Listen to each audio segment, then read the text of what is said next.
একবার এক যুবক তার মাকে বলে, আল্লাহ তাআলা যদি রিজিক দিয়ে থাকেন তাহলে আজকে দুপুরবেলা আমি খাবার খাবো না, দেখি আল্লাহ তাআলা আমাকে কিভাবে খাওয়ান। তার মা তাকে দুপুরবেলা খাবার খাওয়ার জন্য বারবার জোর করতেছিল। যুবক একটা সময় রাগ হয়ে বাড়ি থেকে বের হয়ে চলে যায়। তার মা খাবারটা নিয়ে তার পেছনে পেছনে যেতে শুরু করে। যুবক একটা সময় বিরক্ত হয়ে গাছে উঠে পড়ে আর তার মাকে বলে যে আমি কিছুতে আজকে দুপুরবেলা খাবার খাবো না, তুমি চলে যাও। তার মা খাবারটা নিয়ে গাছের নিচে অপেক্ষা করতে করতে একটা সময় বিরক্ত হয়ে তাকে বলে, তুমি খাবারটা খেয়ে নিও। তার মা বাড়িতে চলে যায়। কিছুক্ষণ পর ওই পথ দিয়ে কয়েকজন পুলিশ যাইতেছিল।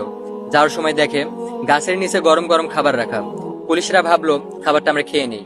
তখন একজন পুলিশ বলল যে এমনও তো হতে পারে যে ডাকাতরা খাবারের মধ্যে বিষ মিশিয়ে এখানে রাখছে ডাকাতি করার জন্য। তখন আরেকজন পুলিশ বলল যে খাবারটা যেহেতু এখানে আছে তাহলে ডাকাতও আশেপাশে আছে। খোঁজাখুঁজি করতে না করতেই গাছে তাকিয়ে দেখে একজন বসা। তাকে গাছ থেকে নামিয়ে বলে, খাবারটা তুমি খাও। তখন সে বলে যে আমি কিছুতে এই খাবারটা খাবো না। তখন পুলিশের সন্দেহ আরো বেড়ে গেল। তখন পুলিশরা তাকে পেটানো শুরু করলো। একটা করে বাড়ি দেয় আর সে খাবার খায়। এভাবে সবটুকু খাবার তাকে খাওয়ালো। তখন সেই যুবক বুঝতে পারলো যে আসলে রিজিক কি জিনিস।